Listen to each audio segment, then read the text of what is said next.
En temas de salud pública y de combate a las adicciones, le informamos que la Universidad Nacional Autónoma de México ha puesto en marcha una unidad médica para la atención multidisciplinaria de jóvenes que consumen drogas, lo que promete marcar un precedente en el tratamiento de este problema. Veamos cómo. Ante la problemática del consumo de drogas que afecta a los jóvenes y que cada vez se presenta en edades más tempranas, la Universidad Nacional Autónoma de México puso en operación la Clínica de Atención Integral para las Adicciones, la cual por el momento atenderá solo a miembros de su comunidad de entre 12 y 30 años de edad.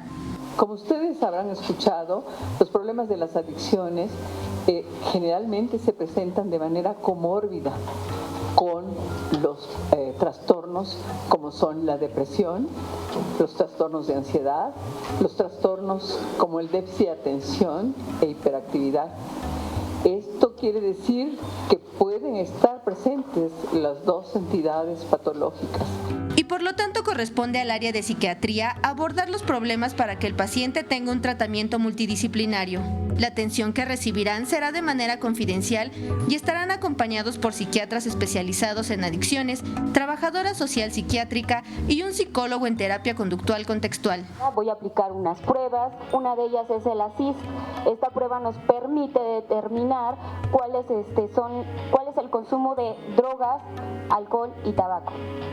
Determinando eso, si hay un consumo leve, por ejemplo, se le brindará a la persona una consejería breve. Si hay un consumo moderado y grave, se brindará el seguimiento aquí en la clínica.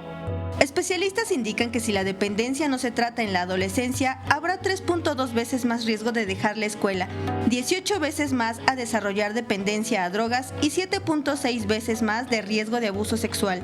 Los interesados deberán acudir a la clínica para agendar una cita, presentar su credencial y pagar una cuota de recuperación de 50 pesos. Con imágenes de Javier Martínez, Mariana Sánchez, 21 Noticias.